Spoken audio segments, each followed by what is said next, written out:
Whenever you're ready. You take that off. We're good. Oh, it's not working? Good morning. Good morning. Thank you so much for coming out. Can everyone hear me okay? Excellent. Excellent. Want me to turn it up? How's that? Better. Okay. All right. Perfect, I'm told. So let's keep going here. So good morning. I'm Stephanie Scott. I'm the CEO for YWCA Delaware. And I welcome you to today's event to recognize racism as a public health crisis. I also want to acknowledge and welcome our wonderful legislators standing in solidarity with us, Senator McGrath, Senator McBride, Senator Lockton, Senator Pinkney, Representative Frank Cook, Representative Johnson, Representative Minor Brown, behind my right shoulder, Councilwoman Darby, and State Treasurer Colleen Davis. Thank you.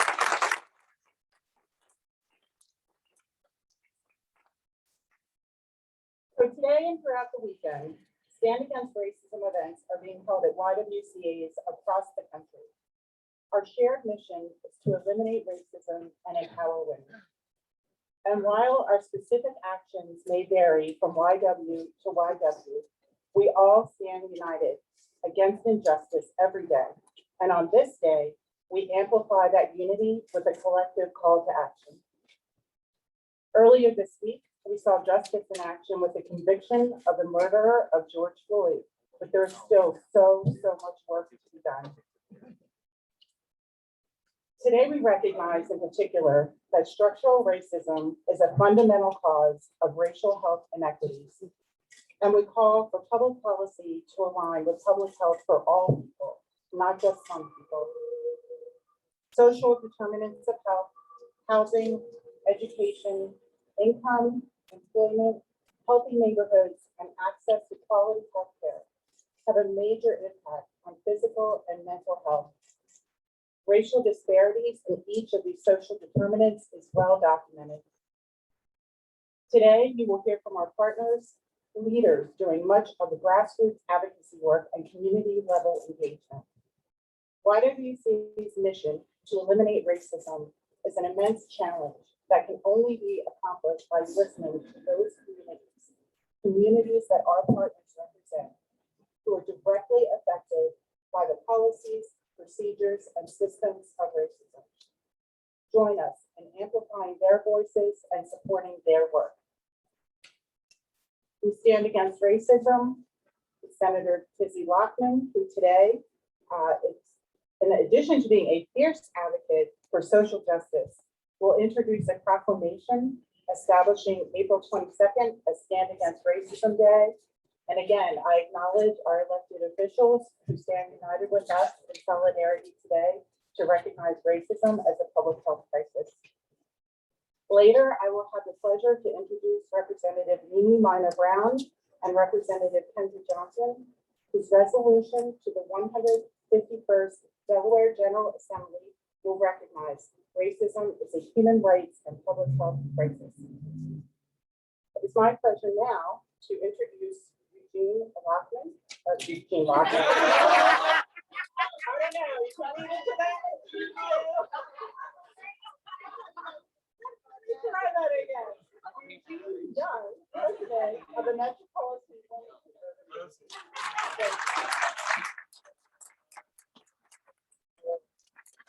Oh, that was good. Yes, yes. I never knew. Well, thank you so much for that. Good morning, everyone. That was not good enough. That wasn't good enough. This is one of my first times out being able to see, hug people, and just say hello. Okay, good morning, everyone. Today I want to start, I believe, in starting the way that you want to finish. So with that, I'm going to start by giving thanks and saying thank you to the YWCA. Thank you to Stephanie. Please give them a round of applause. I also want to give a special thank you to Representative Kendra Johnson, and also Representative Melissa Minor Brown for bringing this resolution together. You know, we've all personally, and include myself, you know, I've seen some of the inequities around health. It's happened in my own family. There was actually an incident a few years ago when my father was stage 4 cancer, actually had to go to another hospital outside of our state because of issues that really threw him off, right? And threw my family off. And they did not even let me know until after he passed away, right? So you can see it's a serious issue. I can say it certainly impacted my family, but it's also impacts us all from just some of the basic bare stats, right? The fact that the infant mortality rate is twice for Black women than their counterparts. The fact that women who have, Black women who have a child are more likely to die when having that child during birthing process than their white counterparts. These are serious issues that we're dealing with. And that's why it's time for having such two amazing women such as Representative Johnson, Representative Melissa Minor Brown to bring this up as an issue. You know, I always believe that, you know, in order to deal with a problem, you first have to recognize that you have a problem, right? So if I'm going to deal with an issue that I want to tackle, I have to recognize that, you know what, I actually have an issue. Yes. And I appreciate them for bringing this up as an issue that we have to put right in front of us, almost bringing the mirror to our face and being able to say, this is what we have to address. So now we can bring up solutions around that issue. You all with me? Yes. Just making sure. Absolutely. That means, are you trying to kick me out of here? It's okay. It's okay. I'm done in about 40 seconds. I appreciate that. You know, I'll say this. You know, as a state, we here as Delawareans, we often pride ourselves with a variety of different things, right? We pride ourselves with, you know, Delaware Joe, right? We pride ourselves with our beaches. Someone asks you, like, what makes Delaware such amazing? Hey, no sales tax, right? For me, I think what we really pride ourselves with, what we don't touch on enough, is the fact that our people are our greatest asset. The people of our state, which make up our state, are by far our greatest asset. And we have to recognize that this resolution brings forth this idea that we are bound together. If something happens to you, it happens to me. Something happens to me, it happens to you. And so I think this is a moment for us to recognize that we're all tied together in this. We'll sink together, or we'll rise to the occasion, right? And we'll swim together. But it all happens together. And so with that said, I want to thank you all. I want to thank you all again for being here. I want to thank the two representatives for bringing this forward. And right now, I have the absolute pleasure to bring to the microphone from the National Coalition of 100 Black Women, the Delaware chapter, Dr. Doris Griffin. Please give her an amazing round of applause.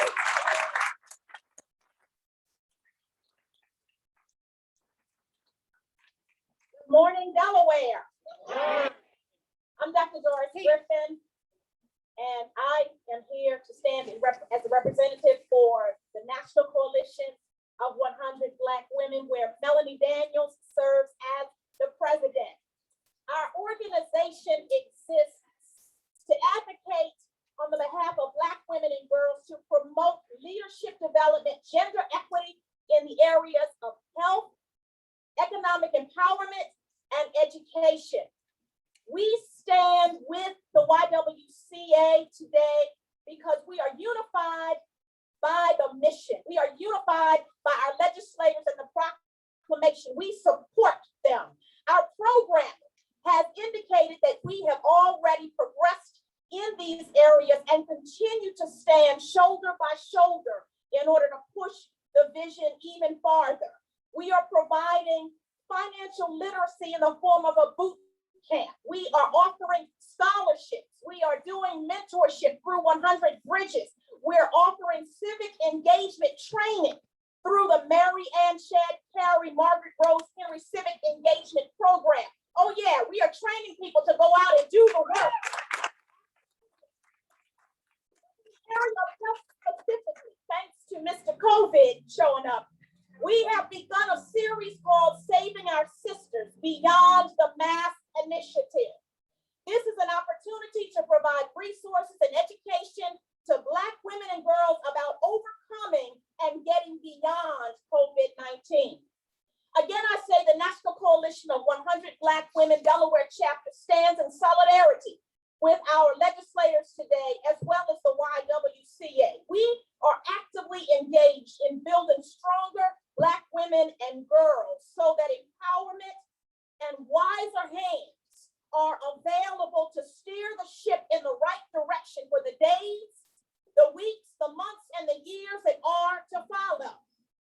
Yes, we are in the middle of a major health crisis, but the question is, are we ready for the healing? Are we ready for the healing? Yes, we can identify we have a problem, but the real question that keeps marinating in my mind is, are we ready for the healing? There was a man that was ill that lay by a pond for 38 years, waiting for a healing, waiting for water in the pond to be stirred up so that he could be healed. When a master teacher asked him, do you want to be healed? The master teacher asked him that. The one that was laying in 38 years needing a healing couldn't give a direct answer. He gave every reason why he could not be healed. He didn't answer the specific question. Then the master teacher asked him again, do you want to be healed? And he said yes. And so the master teacher told him, pick up your bed, get up, pick up your bed, and walk. Well, Delawareans, today I say, if you really want to get healed, if we really want to be healed from this health crisis, then we're going to have to get up. We're going to have to align ourselves with one of these organizations, and we're going to have to do the work in order for the healing to manifest.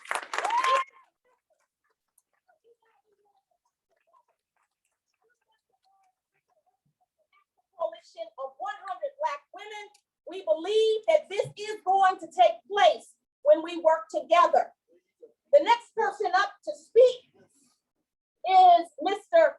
Stu Comstock-Gay from the Delaware Community Foundation. Please put your hands together as he comes to the microphone.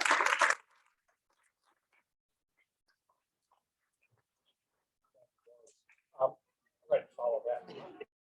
So I am Stuart Comstock-Gay from Delaware Community Foundation. We are a community foundation. We help philanthropists get money to support issues that matter, and our mission is to have great quality of life for everybody in Delaware, to close the opportunity gap, and to address historic racial discrimination in this country.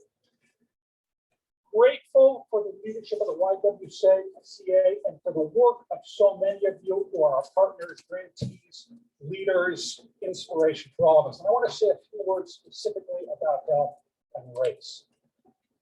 50% of our health outcomes are due to socioeconomic factors and to environmental factors.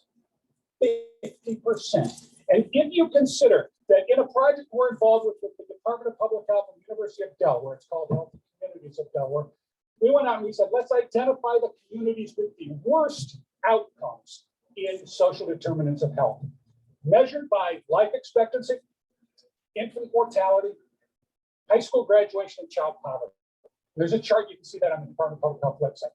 And almost uniformly, the communities that show the worst outcomes are communities of color up and down the state. It's not a surprise. But if indeed the factors that lead to those are historic race factors, are about racism, about inequality, then the healthcare system is not helping. The healthcare system is doing what it can to try to address this through formal systems. But the problem is we have to address it through formal systems because the system itself is not providing equal outcomes. It's a historical matter for all of us, and it's something that we all need to be working on. The point is, we have to overcome the historical discrimination in the health system, and we all have to be working on it. And we are pleased to be part of this effort and pleased to be partners with the YWCA and with all of you. And with that, I get to introduce Cheyenne Miller, who is with Doula Training.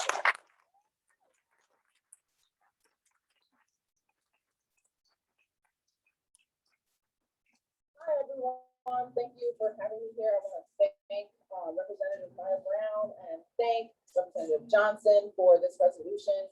I don't know if you all know, but for a number of years now, we have been in a global pandemic. And I'm not sure if you guys know what I'm talking about, but I'm talking about racism. So the fact that we have some really clear, strong Black women leaders who are willing to dedicate the state's resources and time to recognizing this as a public health problem, recognizing racism as a public health problem, it is amazing, and it's something that we need. And I just want to say, what's important is that we have to remember that when we're talking about racism as a public health problem, we are talking about things like education. We're talking about economics. We're talking about criminal justice reform. We're talking about housing. Y'all know I love housing. We're talking about health. And so I just want everyone to remember that when we talk about racism, we're not just talking about people throwing around epithets and saying mean things. We're talking about systems, institutionalized racism. And so with building people power, it's our effort to work against those 5 areas and racism in those 5 areas, because we know that if we don't, we will not see any changes here in Delaware. And you all know that my favorite thing is community organizing. And if we do not organize the communities that are most affected, the Black community, the Latino community, the Native American community, the Asian community here in Delaware, we will not see any changes in racism. And therefore, I'm calling for public solidarity across racial lines. And I'm calling for us to recognize that if we do not have any changes in this public health issue, that it will not just affect the communities of color that I just mentioned. It will affect the entire economy. Everyone will start to get sick. Everyone will start to be hurt. White people will be hurt when racism is not fixed. And so I appreciate the fact that we can all gather here today. And I want to call us all to be able to continue to gather in racial solidarity to handle this problem that we know has been plaguing our communities for a long time. Thank you all. I would like to bring Coach Owen from the NAA.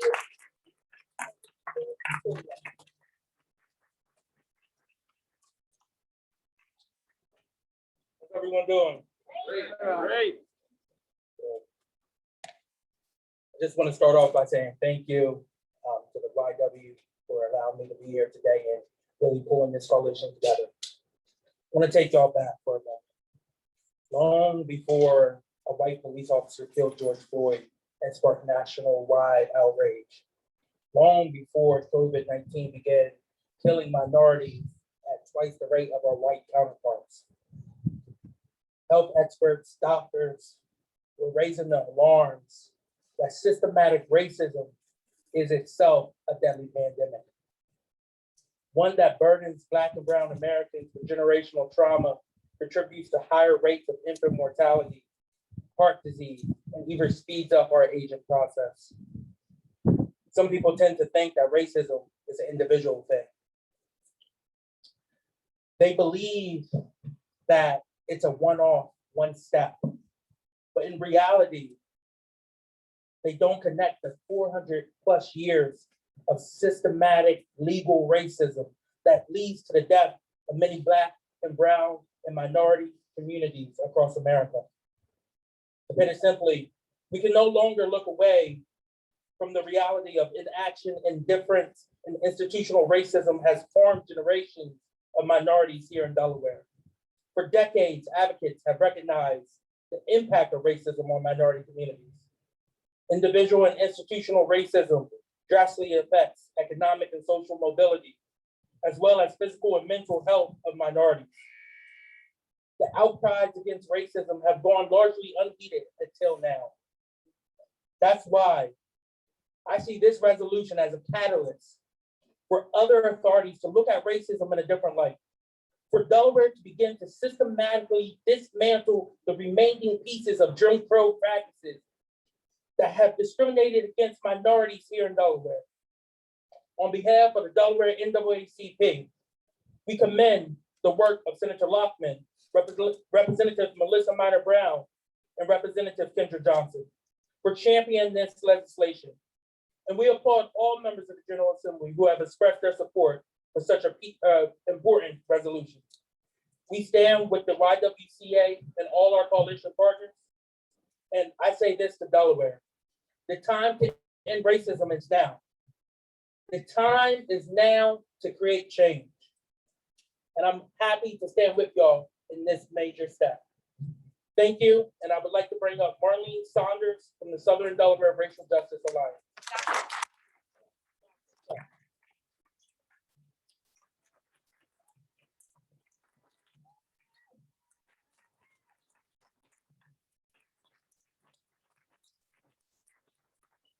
Amen, somebody. Amen. This is like being home. I was raised at 8th and Wallace Street, right across from Gray's funeral home. So it's a pleasure to be back. I'm here on behalf of the Southern Delaware Alliance for Racial Justice. And we have a mission that includes educating, advocating for social and racial justice, and equality for everyone. The point that I want to make this morning is not to go over the data that describes how racism has kept African Americans on the outside and how every institution in this country has placed this group in a marginalized status. We all know that. African Americans have known this for centuries. The point that I want to make is that while racism drives the inequalities that we see that are disproportionately represented in the Black community, it's driving division in the country. And it's also driving inequalities that white folks experience. So the point that we need to understand is that while there are special groups in this country who have immeasurably suffered from institutionalized racism, it is dividing the country. And it is hurting white folks as well. So for that reason, we all need to come together to break down the institutional barriers that hurt us all. And this meeting is very important because it represents organizing and coming together in an organized fashion. Those of you who remember Stokely Carmichael or Kwame Ture said, organize, organize, organize. Support the YWCA, support the Southern Delaware Alliance for Racial Justice, support the coalition of 100 women. Do something in coalition with someone else to break down an illness that is dividing America. A country divided cannot stand. Thank you.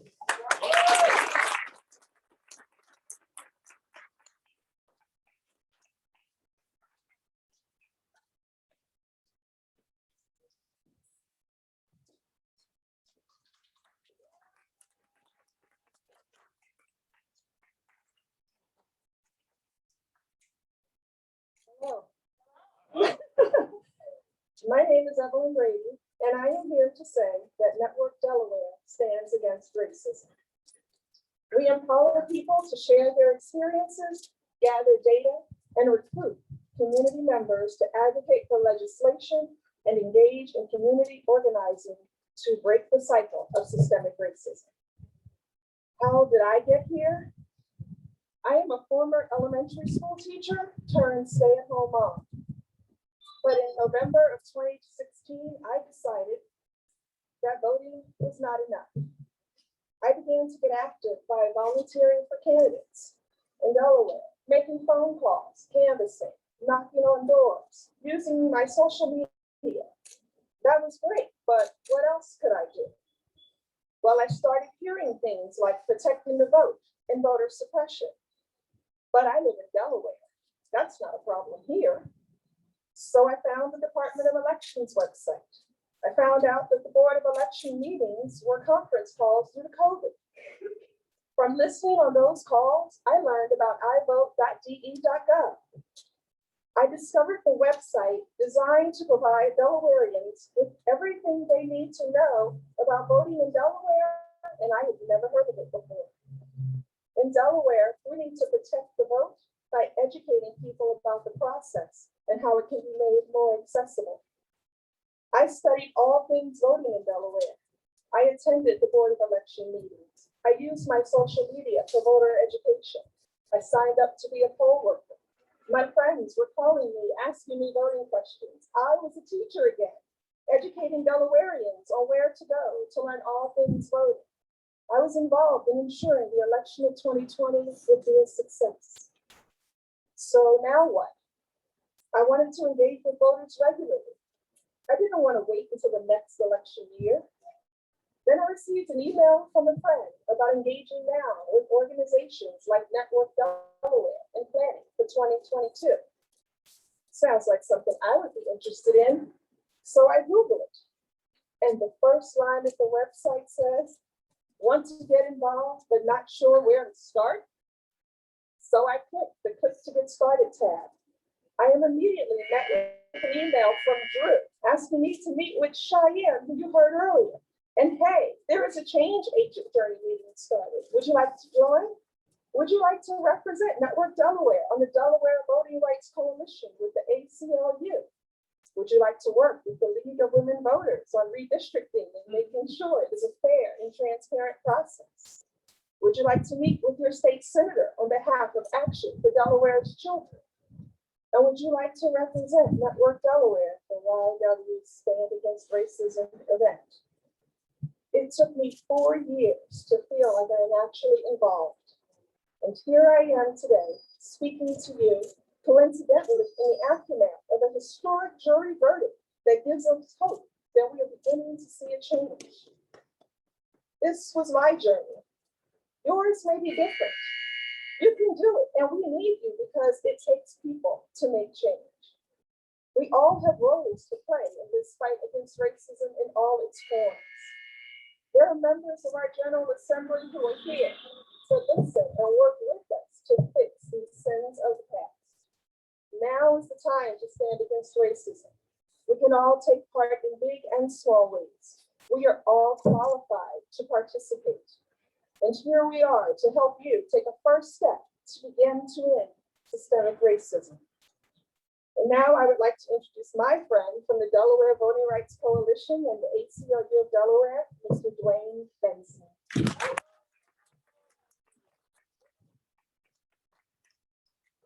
I'm gonna get a couple more calls after that.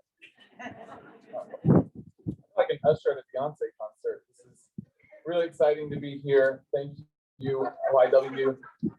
Good morning. My name is Dwayne Benson. I am speaking on behalf of the ACLU of Delaware. The ACLU of Delaware joins today with the YWCA and more than 24 other Delaware organizations in calling for racism to be formally recognized as a public health crisis. For the past century, the ACLU has fought for racial justice in legislatures and in the courts, including through several landmark Supreme Court cases. While the court has not always ruled in favor of racial justice, incremental wins throughout history have helped to chip away at different forms of racism, such as school segregation, racial bias in the criminal legal system, and marriage inequality. While these landmark victories initiated necessary reforms, they were only a starting point. Deep-seated systemic racism and inequities are still woven into the fabric of our institutions today. Systemic racism permeates the starkly segregated world of housing. In our public schools, students of color are too often confined to racially isolated, underfunded, and inferior programs. Our criminal justice system disproportionately targets and subjects people of color to police brutality, incarcerates them, and imposes numerous collateral consequences, and criminalizes poverty. The dream of equal justice remains an elusive one. More than anything, doing this work has taught the ACLU that we must fight on every front in order to overcome our country's legacies of racism. We thank Representatives Minor Brown and Johnson for the House concurrent resolution recognizing that racism is a human rights and public health crisis. The resolution points to pervasive discrimination and disparities in housing, education, employment, criminal justice, and other facets of life to explain stark differences in health outcomes across racial lines. A claim backed up by more than 100 studies, which have linked racism to worse health outcomes. In the first state, Black Delawareans have an infant mortality rate that is approximately 2.5 times that of white children. The homicide rate for Black men is 7 times higher than for white men. And the death rate for HIV/AIDS is still 11 times higher for Black Delawareans than white Delawareans. This resolution also comes as the COVID-19 pandemic continues to disproportionately impact Black, Latinx, and Indigenous communities in Delaware and across the country. The deep racial injustice that pervades our society has proven to be devastatingly harmful to the health of Black and Brown people. Problems like inadequate access to healthcare, poverty, police violence, financial distress, and housing insecurity all stem from systemic racism and oppression, and they culminate in chronically worse health outcomes for Delawareans of color. We must accept the reality that racism is deadly to human health, and we must take immediate steps to confront and address these disparities. Today's stand against racism is a critical first step in recognizing that racism is a public health crisis. The ACLU of Delaware stands in solidarity with this effort to work for racial justice and raise awareness about the impact of institutional and structural racism. It's now my pleasure to introduce my friend, Council Member Shanae Darby of Black Mothers Empowered.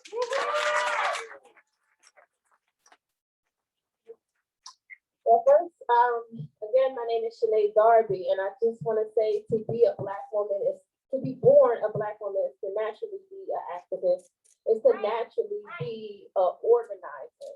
And I don't have a fancy speech for y'all today. This week has been a hard week for me personally. We had the verdict of George Floyd. We couldn't breathe for 2 minutes. And Ma'Khia Bryant in Ohio, a Black girl was killed.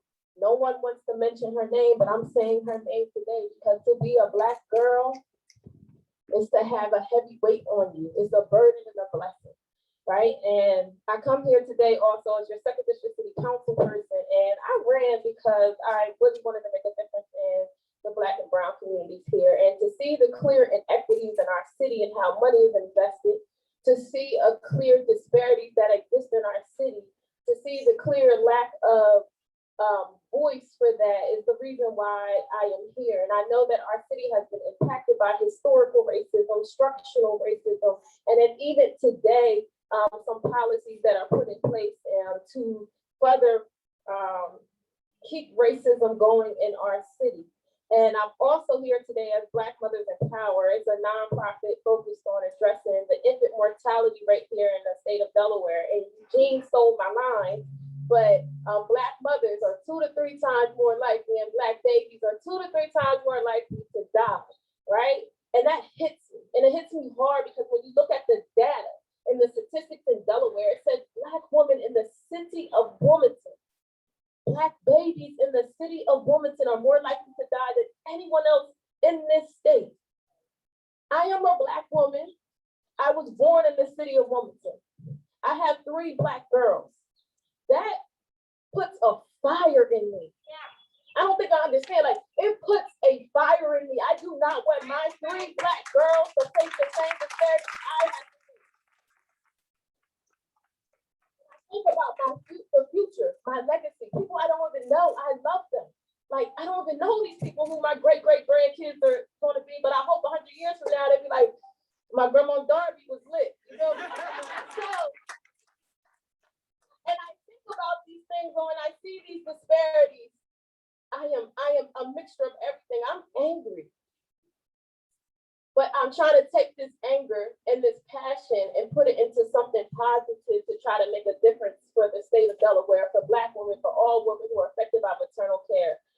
So one of our key things that we're focused on is community awareness. So how do we build this knowledge up in our community amongst other Black women? Because it's so important that we're crossing social economic lines, because this is not a poor Black woman thing. I don't have to get social service benefits for this to affect me. I don't have to face live in poverty. I can be a Black woman with a master's degree and still be faced with this disparity. Right? I can't master my degree out of this. I can't go to Temple. I went to Temple and get my master's degree, and it's okay for me. I cannot do that. It's nothing I can do, but I was born Black, and these disparities are going to face me. You're going to be the Black woman doctor at the hospital, and you still, as we have this year, already had a Black woman at a national level who is a topic that is near and dear to my heart. And another important piece, this year our focus is community programming. We got a grant to do a doula training program. We trained 10 Black women to be doulas for the state of Delaware.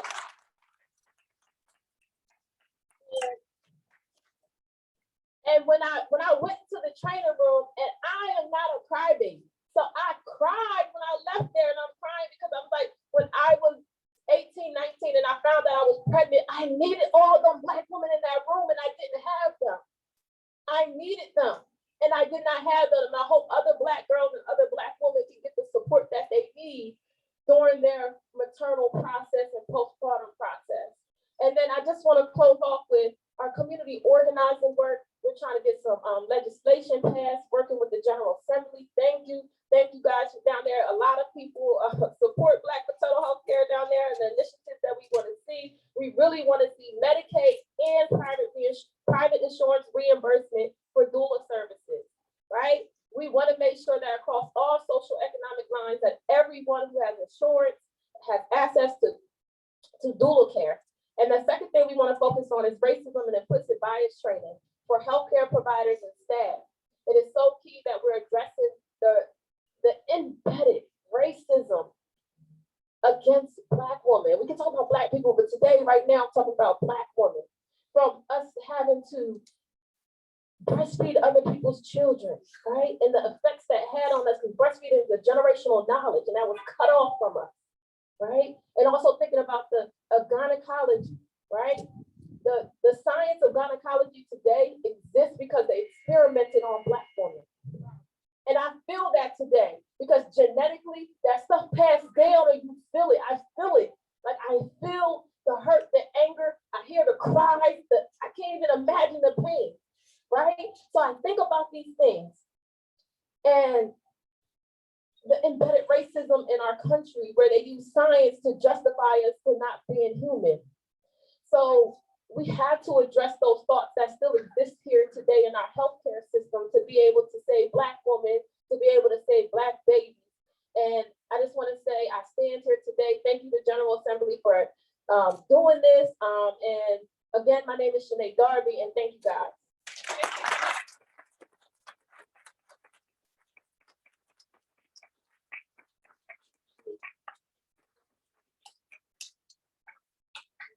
Thank you to Councilwoman Darby and for the testimony of all of our leaders today. I also want to take a minute to thank my colleague, Becca Cotto, who organized today's event. Just many of you know her very well. So at this time, I'd like to invite the Honorable Mimi Minor Brown and the Honorable Kendra Johnson to the podium.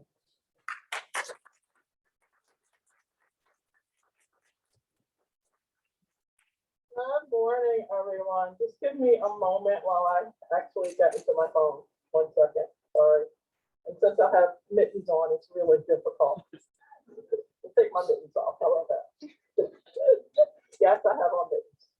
Good morning, everyone. I am Representative Kendra Johnson. I represent the 5th District here in Delaware. On behalf of Delaware's Black Legislative Caucus, I bring you greetings. Our members of the Delaware Legislative Black Caucus include myself, Kendra Johnson, as the chair. Our vice chair is Representative Namdi Chapocha. Other members include Representative Larry Lambert, Representative Ray Moore, Representative Medina Wilson Anton, and of course, standing to the right of me, Representative Melissa Minor Brown. And additionally, we have Representative Frank Cook, who is in the House. Thank you, sir. Representative Sherry Dorsey Walker, our founder, the Representative Stephanie T. Bolden, also Senator Marie Pinckney, Senator Darius Brown, as well as Senator Tizzy Lockman, and most of them were here with us today. I wanted to start off just by giving you a little bit of information before we go into the resolution. What you need to know is this. This resolution was the collaborative effort of genius minds. And what does that mean? The genius minds of the Health and Welfare Subcommittee of the African American Task Force, which is a part of Delaware Legislative Black Caucus's Justice for All agenda. And we actually have some of our members here today. So what I'd like to do is give them all a shout out as well. While Representative Minor Brown and I stand here to read this to you, you need to know that this was a collaborative effort. No individual does anything alone. And we are so very happy to have had the opportunity to work with them for many months to create an amazing document with so many salient points. Our members include State Treasurer Colleen Davis, Lakeisha Williams-Bailey, Keith Hunt, Forrest Whitaker, Watson, thank you, Cassandra Coates Johnson, Dr. Debbie Harrington, Simone Philpotts, Dr. Eleanor Kiesel, Dr. Carmen Jordan Cox, who's in the house with us today, Ray Jones Avery, our state auditor, Kathy McGinnis, Lucretia Young, as well as Representative Larry Lambert, myself, and Representative Melissa Minor Brown. So I thought I would share that information with you first before we get started. Thank you all for your attention.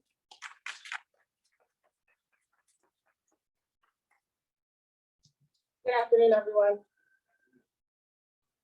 Rep. Johnson and I, we came here to read the resolution.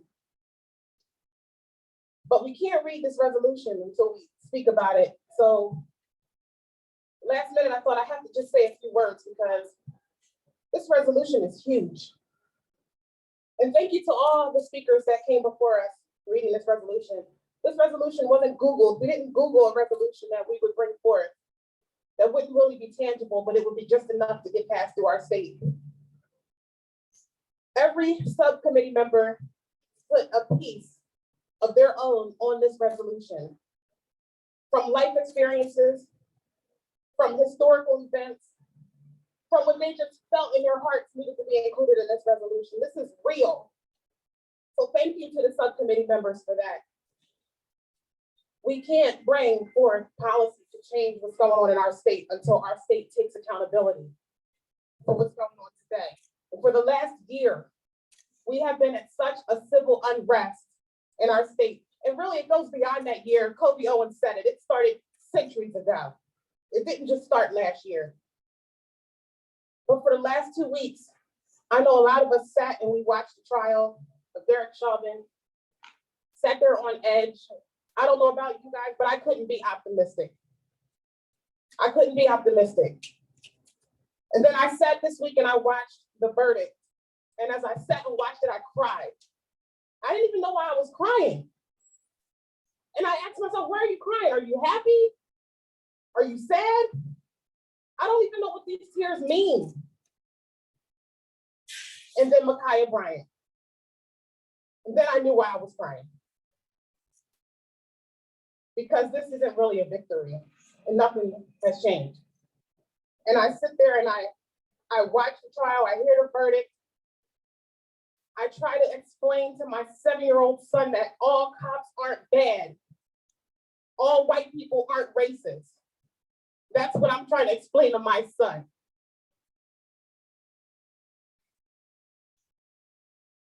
And as I have those conversations, I get a call from my best friend who's pregnant, who lost her baby 2 years ago due to the neglect and negligence of her doctor because he did not address her concerns.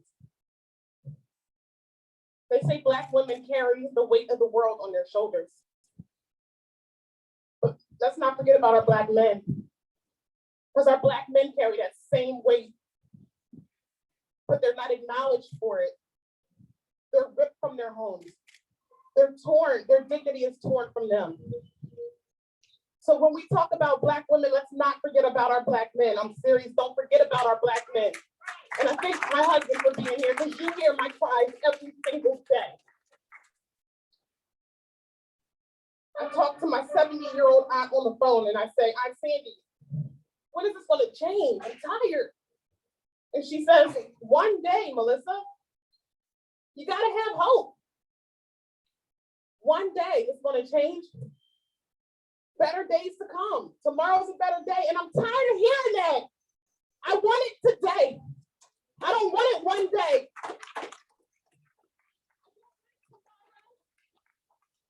Today, I want my children to be valued for the beautiful Black human beings that they are.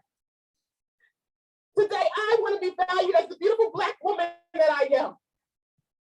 I want to be considered for that job that I studied for and gained the credentials for over the white woman who doesn't have those credentials, but she gets the job, and that's real.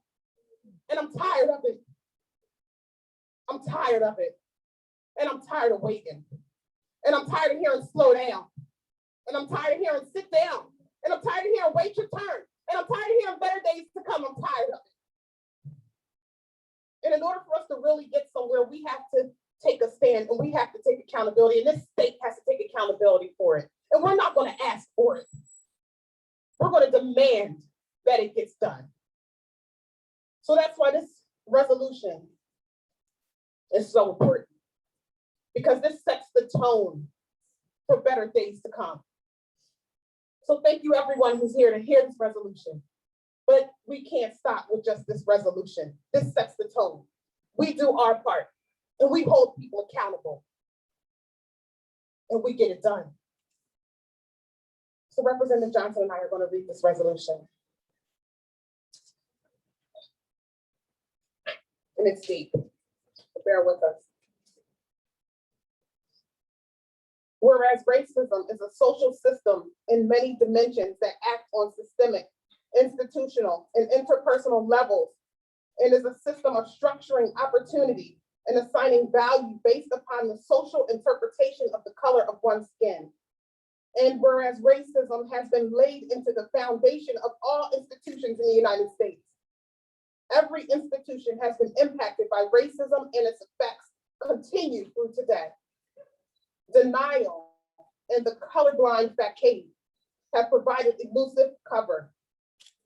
We as a nation have never corporately nor genuinely confronted racism and the people it continues to impact, notwithstanding the Civil War. Whereas racism unfairly disadvantages specific individuals and communities, while unfairly giving advantages to other individuals and communities. Whereas the negative repercussions of historical racism, including but not limited to Jim Crow laws, discriminatory lending practices of the 20th century, known as redlining, and the current limitations and access to healthy, nutritious food and appropriate health care, have lowered educational employment and housing opportunities, increased rates of lead poisoning, limiting access to clean water, and created other negative environmental impacts, increased rates of infant mortality, and reduced the life expectancy of people of color. And whereas financial discrimination, injustice, and trauma have created a significant wealth gap for Black American families, demonstrated by the 2019 Federal Reserve Survey of Consumer Finance, which revealed the typical white family has 8 times the wealth of the typical Black family, including a median white-Black wealth holding gap of $164,100. Additionally, the typical Black family has $2,000 or less in liquid savings compared to their white counterparts. Only 14% of Black families have enough savings to cover 6 months of expenses, and that among working age families that have retirement account balances. The typical Black family has 2.5 times less saved than their white counterparts. whereas racism causes persistent discrimination and disparate outcomes in many areas of life, including housing, education, employment, criminal justice, and healthcare, and results in disproportionately higher rates of homelessness, incarceration, poor education, poorer health outcomes, and economic hardships. And whereas alarming findings show that Black Americans are dying from COVID at a much higher rate compared to white Americans, in part due to long-standing, unaddressed health disparities, as well as systematic racism and other social economic inequities. Whereas research demonstrates that racism itself is a social determinant of health and results in disproportionately higher rates of chronic disease, mortality, poverty, economic distress, and the adverse effects of health outcomes for African Americans and other racial minorities are widely recognized and documented, yet continue to persist through the United States. And whereas disparities in health outcomes are exacerbated for LGBTQIA and people of color, and whereas disparities in health outcomes are worsened for people of color with disabilities due to bias and inequitable access to healthcare. Whereas researchers have developed the analytical framework of weathering to describe how the constant stress of racism leads to poor health outcomes for Black Americans. And whereas the daily experience of racism is associated with stress, depression, anxiety, and may cause physiological reactivity or contribute to chronic health conditions. And whereas racism is linked to mental health challenges for children and adolescents. And whereas Black people in the United States are 3 times more likely to be killed by police than white people in the United States.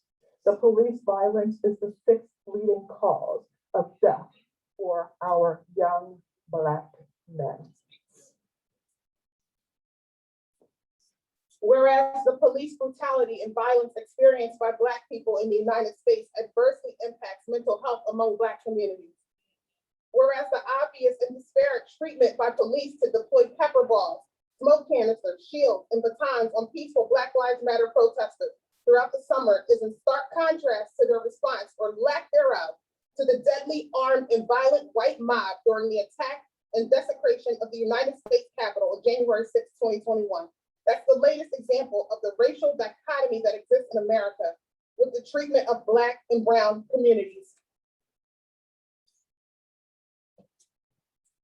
Now, therefore, be it resolved by the 151st General Assembly of the State of Delaware, the Senate concurring therein, declares that racism in our country is a public health crisis.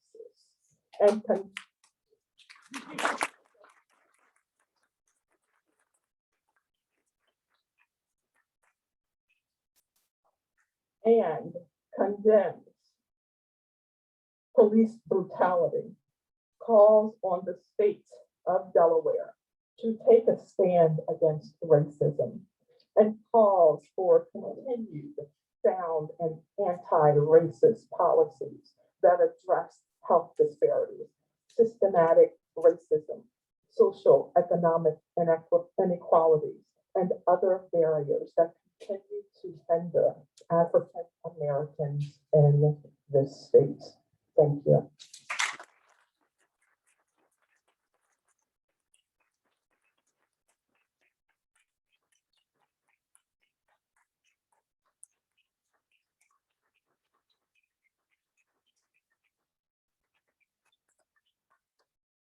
So I am humbled and honored to stand with you today and to stand with all of our leaders and all of our speakers today. And I'm humbled and honored that you stand with us as well. So thank you to everyone who came out today to stand against racism. Thank you to everyone who has joined us virtually for doing the same. In closing, while designations are a critically important first step to name the problem, to acknowledge the problem, to demand a solution, alone it is not enough. There must be action that follows, and that's where we all come in. And listening to the voices of our partners who represent communities affected by systemic racism, who suffer disproportionately from negative health outcomes, from inequality and social determinants of health. We hope that you leave today inspired to amplify their voices and to take action. YWCA is on a mission to eliminate racism, empower women, stand up for social justice, help families, and strengthen communities. We won't stop until justice just is. Thank you.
Behind your masks. Huh?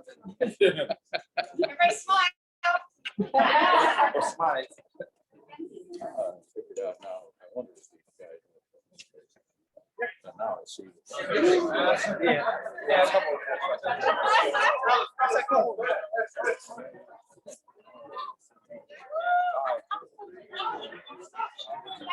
No, they're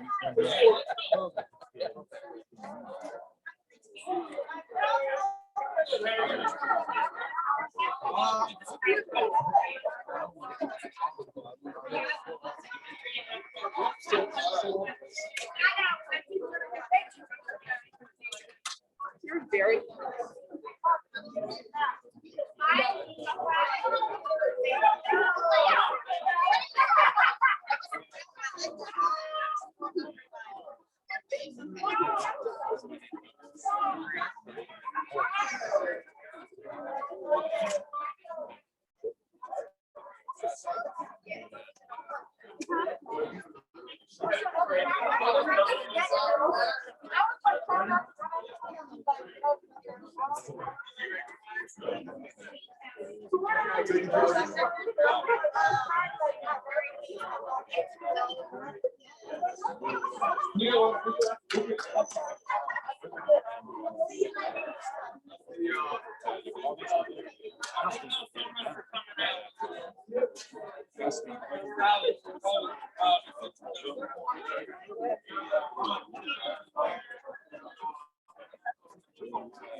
Absolutely.